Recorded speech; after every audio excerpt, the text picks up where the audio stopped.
The more I play Silent Hill games, the more I realize how bad this franchise really is. Silent Hill 4 might genuinely be one of the worst games I have played in recent memory. I don't think a game has made me more exhausted than Silent Hill 4. From the gameplay to the kind of dumb story to literally half of the game being an escort mission, Silent Hill 4 is simply ass.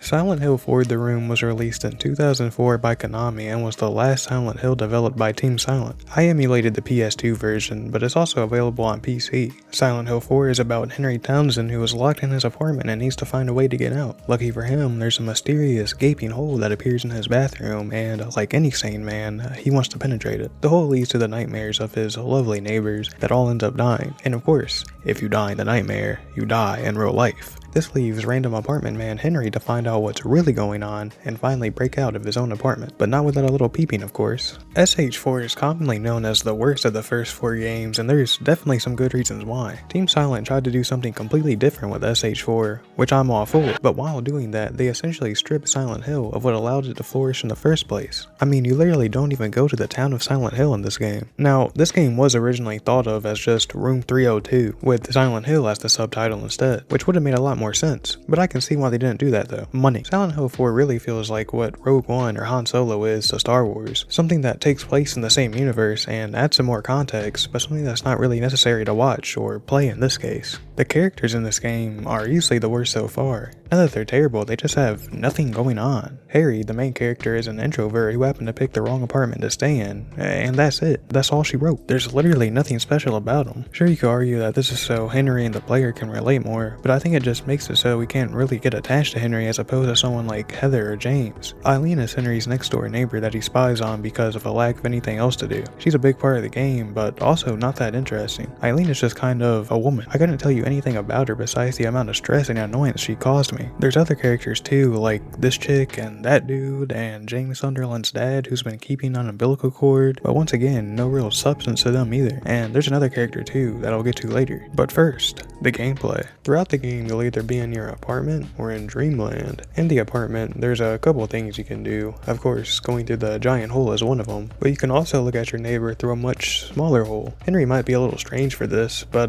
that's it. There's also Henry's people on the door, which is his only connection to the real world, and each time he looks out of it, some shenanigans are typically going on.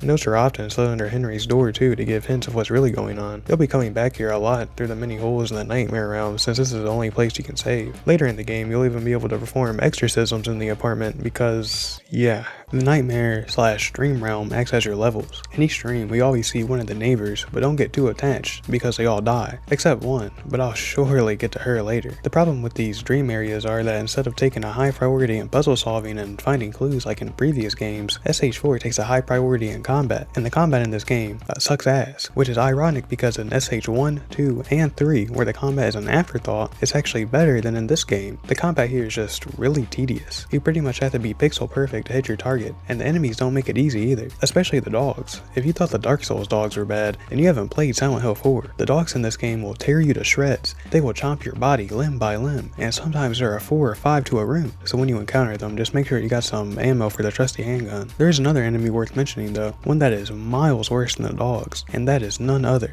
than the Ghost. They decided, for whatever reason, to put Ghost in this game. These guys can't die, they can teleport, and to top it all off, you take damage just by being in the same vicinity, and best of all, they start infiltrating your damn apartment too. They can only actually be killed by these special swords, and there's only 3 of them in the game. There's also silver bullets, which are also finite, but instantly knock them down. Other than that, you just have to deal with it, and you'll definitely feel it. The gameplay as a whole just really isn't there. Nothing about it is particularly interesting or enjoyable. The concept of going back and forth through the hole isn't bad, and it actually sounds pretty cool to me, but in execution, it just becomes more of a chore every time. With gameplay out of the way, it's time to look into the locations, and some areas are definitely better than others. The first area is probably the worst because it is literally just a subway station with nothing exciting about it. It just feels really uninspired and bland. Besides the annoying ass ghost, of course. There's also multiple different puzzles here that can't even be solved till the later half of the game, and that's pretty much the first impression you get, so if you stay around after that, it's a miracle. After After the subway station though, most of the areas are pretty chill. There are the Silent Hill Woods that are home to an orphanage, a spiral prison with one of the best enemy designs in the franchise, the back alleys of the nearby area by the apartment which is easily the most fleshed out, and finally the actual apartment, which is kind of lame. But what's the significance of all this? Why these areas in particular?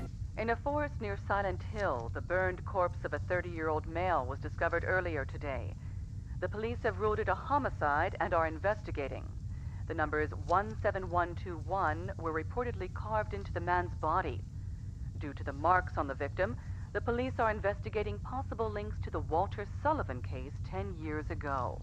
Walter Sullivan is a strange and deranged man. See, Silent Hill 4 is really Walter's story, and we're just seeing it through Henry's eyes. Throughout the story, we learn many things about Walter from a reporter who habited the room before Henry. We learned that he was born in this room, but was abandoned, and none other than an orphanage in Silent Hill takes the opportunity to house him. Of course, with this being Silent Hill, the orphanage is filled with cult members that try to raise kids to be part of the cult. They convince Walter that the room itself he was born in is actually his mother, and the only way to wake her is by offering up the 21 sacraments, which involves 21 murders. Some years ago, Walter set out to kill the first half of the folks to complete the ritual, himself included. This causes Walter to create these dream worlds where he can kill the rest of the people, with Henry and Eileen being a part of that. The dream worlds sort of act as memories for Walter, which is why we see a kid version of him alongside his adult self. You know, I commended SH3 for its wacky cult story, but this shit is just dumb. Sure, it's sad and whatnot, but it's just so stupid. Anyway, that was all to say that's when we see these specific areas. It's all connected to Walter not White himself. The prison, the apartments, the forest, everything. With that piece of lore out of the way, I can finally talk about the worst part of this game. The part often cited for being why this game sucks. See, one of Walter's victims is Eileen, as I just mentioned. But you see, Eileen is special. She doesn't die like the rest. No. She gets saved and brought to a hospital, because this wouldn't be a Silent Hill game without one. And, of course, it is up to Henry to save her and take her out of the dream realm. Now, that wouldn't be a problem if the game didn't turn into an entire escort mission. I mean, literally the entire second half of the game. And it's not like Ashley in SH4 either. Eileen is injured and limps around, so you have to do the awkward run and stop so you don't leave her behind. The worst part about all of it is that they make you go through every location again, but this time it's a giant collectathon, because they couldn't bear to put any actual puzzles in this game. They could have at least made a couple of new, smaller locations, or better yet, just go straight from the hospital to the final area. Even if that does cut out almost half of the game, it would still be more enjoyable, because the second half feels like it's all unnecessary anyway. Also, if Eileen gets hit too much, that can actually alter the ending. Now, you can get weapons for Eileen when going back to the levels, but for whatever ungodly reason, whatever weapon you decide to give her still takes up a slot in your inventory. I would love for someone to explain the astrodynamics of this, because it makes literally no sense. Anyway, after getting through the god-awful half of the game, that is the Eileen escort mission, and pretty much going through the entire game again, we finally make it to the final boss, which takes place in the same room that we started in.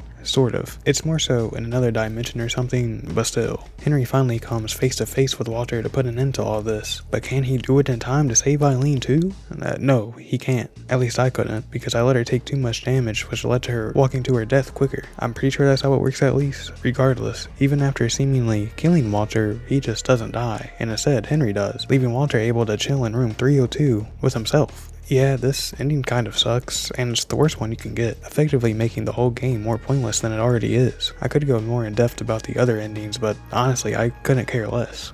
In conclusion, Silent Hill 4 is a giant 9-hour mess of a game. The story is dumb, the characters are pointless, and most of all, it's just really exhausting. Barely anything about this game is genuinely enjoyable, and maybe it's supposed to be that way so the player feels the same as Henry in this situation, and if that's the case, then Team Silent did a great job with it. Not that it's a good idea by any means, but still. Team Silent wanted to take a risk with SH4, and they did that, but at the cost of making what essentially isn't even a Silent Hill game. I said it earlier, but you could easily skip this game and not lose any sleep over it. Ah shit, I forgot to make the obvious 2020 locked up inside joke. There are a lot of strange things in this world.